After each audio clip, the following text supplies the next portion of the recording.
Olá, minha gente. Espero que esteja tudo bem com vocês. Jaidson Jerônimo aqui, com a missão de deixar você bem informado ao ponto de você ser um formador de opinião e nunca jamais ser massa de manobra. Estamos chegando aos 10 mil inscritos e eu peço a você aí a gentileza de se inscrever no canal. Vou começar com essa daqui, ó. Dino afirma que CPI sobre atos de 8 de janeiro atrapalharia as investigações. O Dino, pensando no bem geral da nação, na felicidade de todos, está dizendo aí que o 8 de janeiro ser investigado atrapalharia o governo, tiraria pautas importantes. O ministro da Justiça, Flávio Dino, voltou a afirmar nessa sexta-feira, que é hoje, dia 7, que a instauração ou a instalação de uma comissão parlamentar de inquérito sobre os atos do dia 8 de janeiro em Brasília atrapalharia as investigações sobre o próprio caso, além de tirar o foco da tramitação de outras pautas mais importantes no Congresso. Ora, esse pessoal, eu acho que ele tem realmente algum problema de contradição no que dizem. Porque quando aconteceu tudo, eles já estavam com minuta na mão para fazer intervenção no Distrito Federal e agora eles esfriaram. Eu estou batendo bastante aqui no canal com relação a isso, porque não é normal se eles dizem que a culpa é do discurso de ódio da direita, que a culpa é do Bolsonaro, por que será que eles não é, investigariam algo que ia prejudicar por demais o Bolsonaro? Mas não, eles não querem e eles dizem que agora a desculpa é que se você colocar, instaurar a CPI e isso realmente trazer à tona tudo que é verdade, a verdade por trás dos fatos, isso daí atrapalharia o Brasil. Dino acrescentou que já existe 1,2 mil ações criminais contra os autores dos atos radicais e questionou a necessidade de uma CPI neste momento. Afirma que ela pode proteger terroristas e atrapalhar a pauta que interessa ao país. O que a gente tem que fazer, a leitura que a gente faz de uma fala como essa, é que ele fala para a militância aqueles que eles raptam a pauta dessas pessoas. Ou seja, eles defendem algumas pautas nas suas campanhas, dizendo que aquele povo, eles são representantes daquele povo. Então, quando eles não falam para pessoas inteligentes, pessoas que têm capacidade de discernir qual é a mensagem que ele está enviando, mas ele fala para uma multidão de pessoas que confiam nele, que votaram nessas pessoas. Então, por isso que ele continua mantendo essa cortina de fumaça e aparece uma coisa, aparece outra. Agora, a desculpa é que uma CPI atrapalharia o Brasil. Desde quando crimes serem investigados vai atrapalhar o Brasil? Não, eu acredito que todo brasileiro tem sim o interesse que toda a verdade venha à tona. Eu gostaria que você deixasse aí nos comentários se você é a favor ou contra a CPMI. Nós temos que descobrir como é que acontecem essas coisas. E outra coisa, a série de contradições do próprio ministro. Ele foi depor lá na comissão, na Câmara dos Deputados, e ele fez um deboche, ele desmentiu situações que ele mesmo tinha falado. Ele disse que não estava ali no dia na hora das manifestações, mas depois ele estava, e depois ele não estava de novo. Então, disse que o documento da ABIN, que o Kim Kataguiri mostrou, não existe. Então, nós queremos saber a verdade que está por trás desses fatos. Gente, o Brasil realmente está uma bagunça, viu? A segunda notícia é essa daqui, ó. Odebrecht obtém contrato bilionário em Angola para construir ferrovia. É isso mesmo que você escutou. A Odebrecht que fez acordo de leniência na operação da Lava Jato, que foi um dos maiores escândalos do planeta Terra de roubo, de desvio de dinheiro público. Agora, a Odebrecht está com um contrato bilionário em Angola para construir ferrovia, ou seja, os velhos tempos estão de volta. Veja só, a Odebrecht envolvida em um histórico esquema de corrupção exposto durante os governos do PT, conseguiu um contrato bilionário em Angola para construir uma ferrovia no país africano. A relação entre a construtora e a nação angolana já tem mais de 30 anos, marcados por polêmicas. Tem mais. O contrato mais recente entre Odebrecht e o governo angolano tem uma quantia vultuosa de 1,168 bilhão de dólares, o equivalente a 5,92 bilhões de reais. O acordo prevê que a Odebrecht e a Bento Pedroso Construções serão as responsáveis pela obra da ferrovia em Luena-Saurimo, do caminho de ferro de Benguela.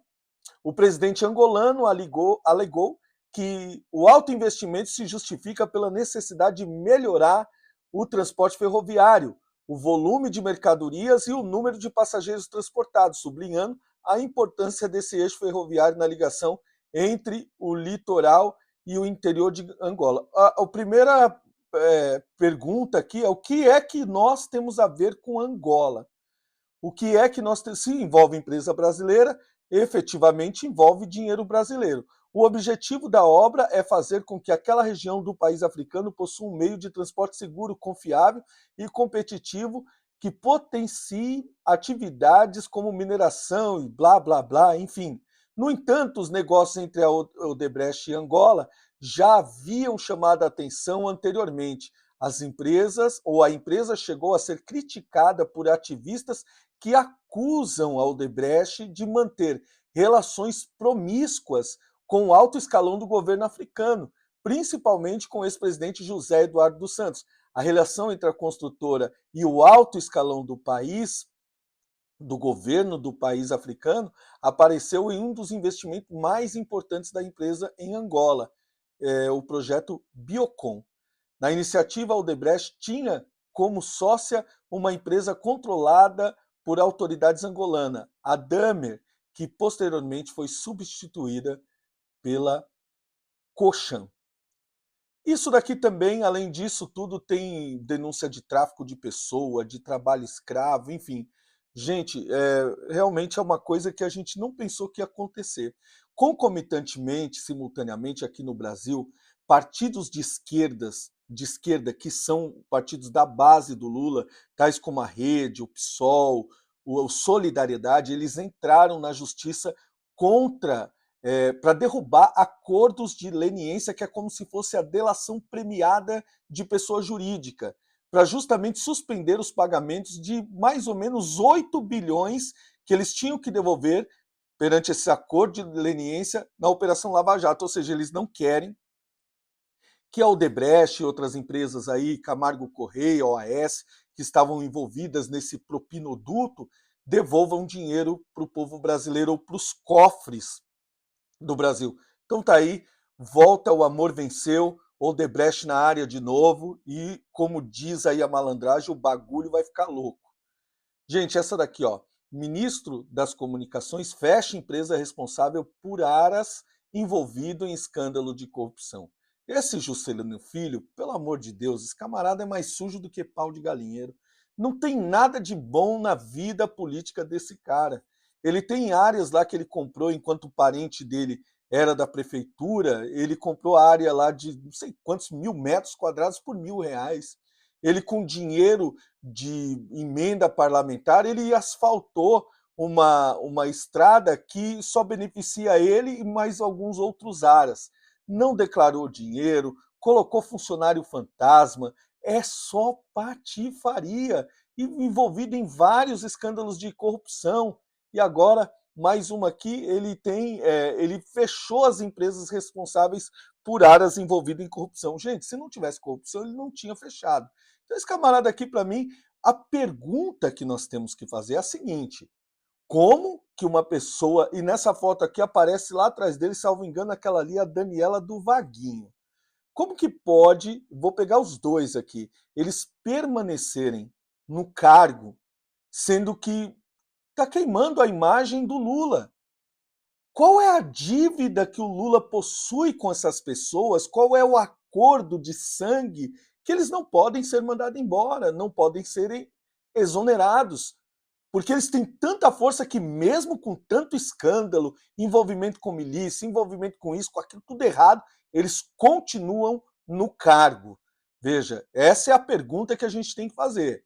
Essa é a pergunta que não quer calar. Como eles conseguem se sustentar nos seus cargos de ministros, tá? Ministérios que estão sendo sustentados aí pelo Lula, mesmo com essa enxurrada de escândalo. Seguindo aqui, hoje, dia 7 de abril, marca o 5º ano da prisão de Lula. Tá aí a foto dele indo preso, né? Ficou 580 dias guardado, mas conseguiu, além da raiva que ele acumulou lá dentro da prisão, ó, o ódio do Sérgio Moro e tal, e todo aquele plano que ele tem na cabeça dele de vingança, ele também noivou com a Janja, né? A Janja noivou lá na prisão, mas estava reclamando que tinha uma lasquinha na mesa do palácio, um sofazinho que tinha uma mancha, um tapetinho rasgado, e ela estava reclamando.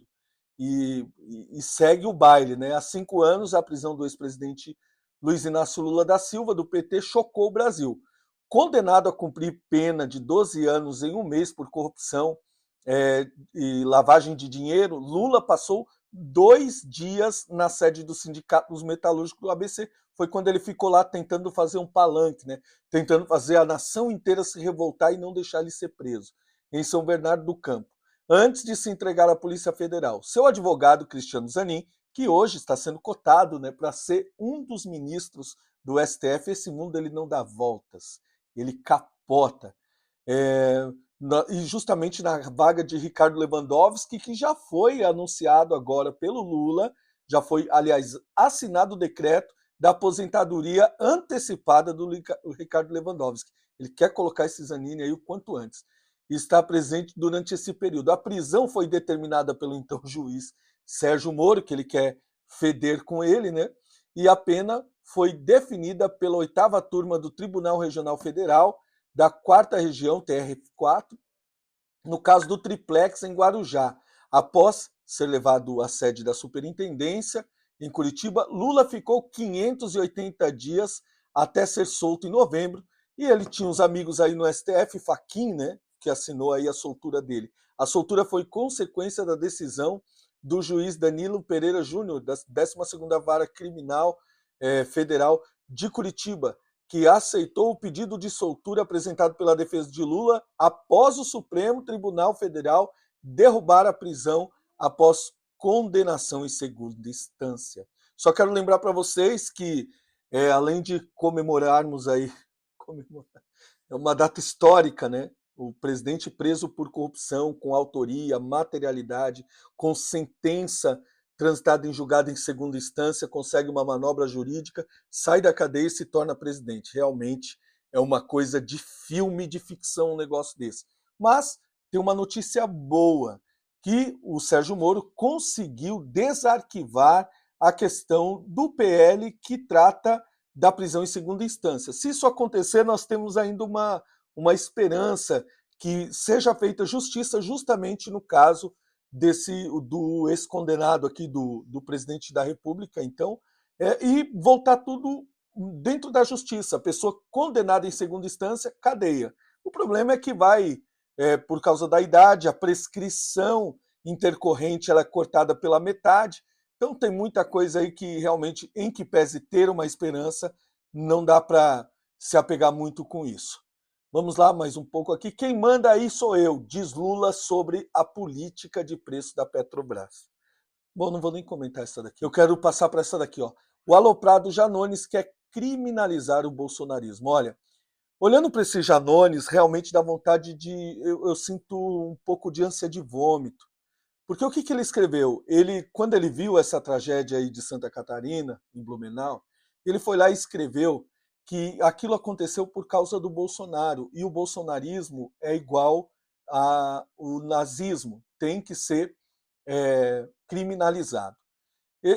Essa pessoa ele é tão desprovido de vergonha na cara, ele tem assim uma capacidade de enganar, de mentir, de dissimular, de ser sem vergonha mesmo, assim, no que diz respeito a fazer coisas que são abomináveis para qualquer tipo de pessoa. Até nem no crime tem uma coisa como essa, como tem na política brasileira. Ele fazer política em cima do caixão das crianças. Ele em nenhum momento se compadece, mas ele vai lá e falar que isso daí é culpa do bolsonarismo, porque o bolsonarismo matou 700 mil pessoas na pandemia e aquela coisa toda. Vocês acreditam que ele leva para esse lado? Olha, fica aqui o meu total repúdio à pessoa desse André Janones, que é uma pessoa extremamente desclassificada, é uma pessoa do mal. Isso aqui eu garanto para vocês que essa é uma pessoa realmente que pratica o mal para as outras pessoas. Na época da campanha do Lula, ele estava ensinando as pessoas a mentir. Disse: olha, eu sou advogado, eu tenho um jeito aqui que eu faço, falando para a militância, pedindo voto para o PT. Olha, senhor Janones, que Deus tenha misericórdia da sua vida.